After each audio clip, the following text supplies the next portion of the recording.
como vocês estão? Meu nome é Bruno Sankey. Como eu disse a vocês uma vez, a cada 2 semanas, eu estarei trazendo aqui no YouTube um vídeo sobre teologia, entendido como estudos relacionados à religião de modo geral. Neste vídeo nós vamos estudar o papel das teodiceias, usando como base um livro do autor Mark Scott, chamado Pathways in Theodicy. Eu já peço a você que deixe o seu like no vídeo, se inscreva no canal caso ainda não seja inscrito e ative o sininho a fim de receber novas notificações. No livro Pathways in Theodicy, Mark Scott, depois eu vou mencionar quais, ele vai discutir algumas teodiceias, muito comuns na literatura. E daqui a pouco eu considero quais são essas teodiceias, Mas ele vai dizer assim o seguinte: dada a insuficiência de qualquer teodiceia em carregar o peso do problema sozinha, seria justificado querer que as teodiceias compartilhem um peso intelectual, distribuindo-o entre elas, ao invés de requererem total apoio. Quando a gente estuda teodiceias, é muito comum, as pessoas perguntarem qual que é a melhor teodiceia, qual teodiceia eu devo adotar. Talvez essa pergunta não faça tanto sentido, Por que a gente não pode adotar várias? Porque a palavra teodiceia, o que é uma teodiceia? É uma tentativa de defender a justiça de Deus diante da existência do mal. É mostrar que existe uma narrativa que pode nos ajudar a compreender, porque mesmo existindo mal, Deus é justo. E aí o Mark Scott vai dizer assim: podemos pensar as teodiceias como GPS teológicos que nos ajudam a navegar por diferentes estágios do problema, desenhados por várias teodiceias. Então uma teodiceia é como se fosse um mapa. E nós podemos pensar que a gente pode... Vamos supor que a gente trabalha de Uber, Um Uber, ele pega ele está dirigindo o seu carro, aí alguém solicita ele em algum lugar. O que ele vai fazer? Ele tem uma rota, vai seguir com essa pessoa, depois outra pessoa vai solicitar, e aí ele vai fazer uma outra rota. Então, e ele usa o GPS para ir se guiando nessas diferentes rotas, dependendo de onde as pessoas querem ir. Nós podemos pensar a teodiceia do mesmo jeito. Dependendo do que as pessoas estão questionando a respeito de Deus, quando elas estão diante do mal e do sofrimento, nós podemos pensar diferentes estratégias para abordar esse problema. Por isso ele vai dizer assim, nós vamos aqui citar alguns exemplos de teodiceias que funcionam como diferentes estratégias para lidar com o problema. Ele diz: a defesa do livre-arbítrio, por exemplo, destaca a responsabilidade humana. Então aqui, na verdade, a defesa do livre-arbítrio, por mais que o Mark Scott vai tratar ela como uma teodiceia, não é uma teodiceia. Por isso que chama defesa do livre-arbítrio e não teodiceia do livre-arbítrio. Porque na defesa do livre-arbítrio você não tem uma tentativa de dar uma narrativa que possa nos explicar por que existe o sofrimento. Defesa do livre-arbítrio é você dizer assim: o mal existe, o sofrimento existe porque o ser humano tem livre-arbítrio, e dado que o ser humano tem livre-arbítrio, Deus permitiu o sofrimento, o mal, porque não tem como Deus dar livre-arbítrio para suas criaturas sem permitir o mal e o sofrimento.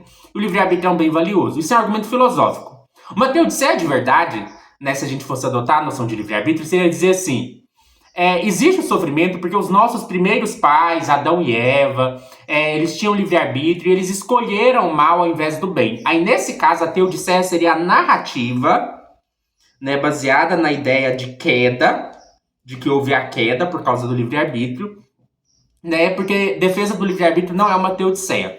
Mas, aqui o Mark Scott coloca como se fosse uma teodiceia, ele vai dizer assim: essa teodiceia do livre-arbítrio destaca a responsabilidade humana.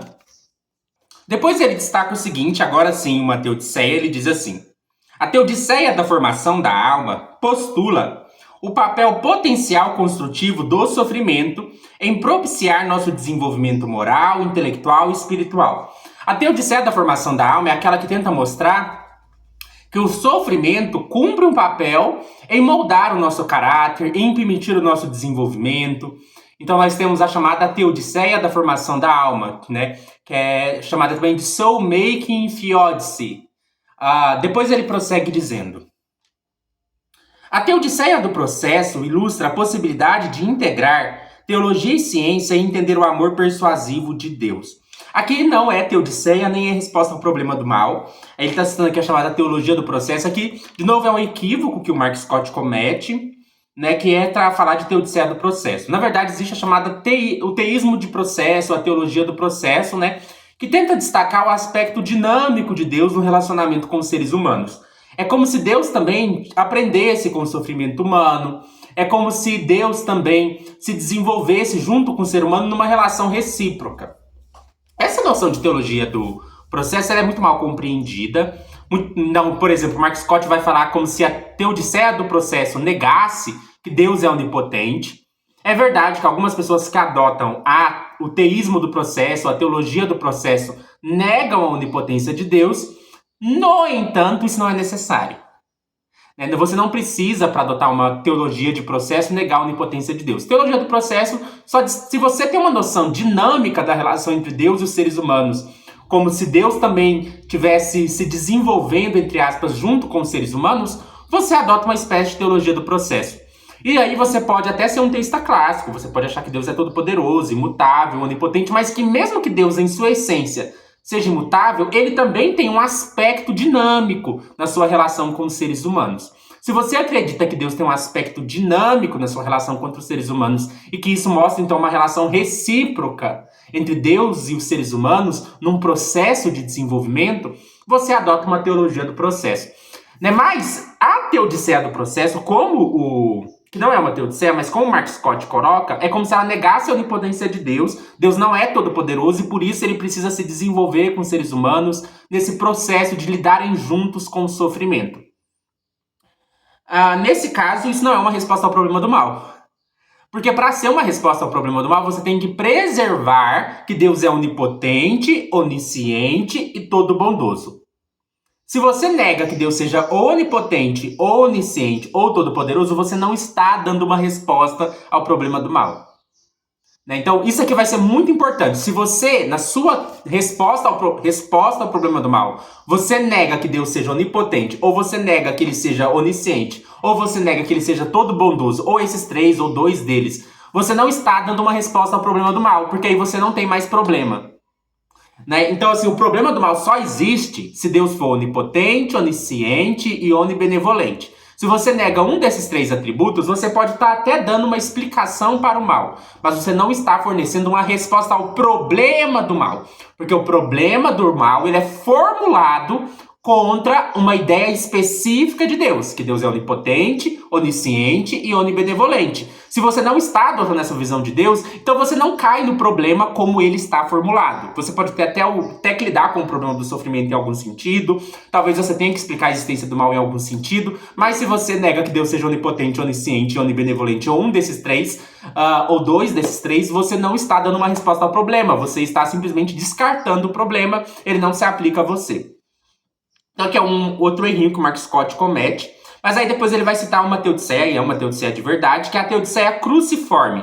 Reflete a possibilidade redentiva do sofrimento e da solidariedade de Deus com o nosso sofrimento, Quando a gente estuda o que é uma teodiceia cruciforme, que foca no aspecto do sofrimento de Cristo na cruz e como nós participamos desse sofrimento, como Cristo participa no nosso sofrimento, como Deus participa do nosso sofrimento, e nós podemos então dizer que Deus compartilha do nosso sofrimento.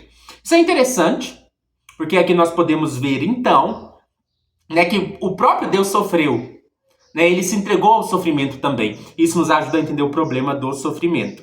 E que Deus tem uma solidariedade, uma empatia conosco, porque ele também passou pelos mesmos sofrimentos que nós. Outra maneira de lidar com... Aí ele não vai falar que é uma teodiceia, mas poderia ser. Que é a noção de afterlife, de uma vida depois dessa. As noções de uma vida depois dessa expandem o escopo do problema e apontam para uma resolução futura da injustiça e sofrimento cósmicos.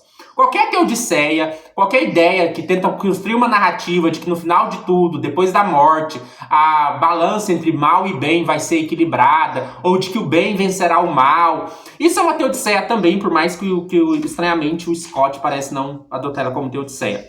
E aí depois ele fala também a noção de mistério, Por fim, o apelo ao mistério reconhece as limitações da teodiceia. Então o que ele quer mostrar? Aqui ele citou coisas que são teodiceias, coisas que não são teodiceias. Então eu vou falar no sentido mais amplo. Qualquer tentativa de dar uma resposta ao problema do mal, seja por meio de uma defesa, como a defesa do livre-arbítrio, seja por meio de uma teodiceia, como a teodiceia da formação da alma, a teodiceia cruciforme, você não precisa escolher uma delas. Você pode adotar diferentes estratégias a depender do seu propósito. Aqui a única que não é uma resposta ao problema do mal é a teodiceia do processo. Isso aqui foi um erro mesmo dele, não conta como teodiceia isso. Mas o que é importante é a analogia do mapa. Então assim, eu trouxe aqui no canal vários vídeos de respostas ao problema do mal. E é comum que as pessoas fiquem pensando qual que é a resposta certa, qual resposta eu devo escolher. Não é meu papel aqui dizer se essas respostas funcionam, se elas são boas, mas nós podemos adotar uma espécie de pluralismo.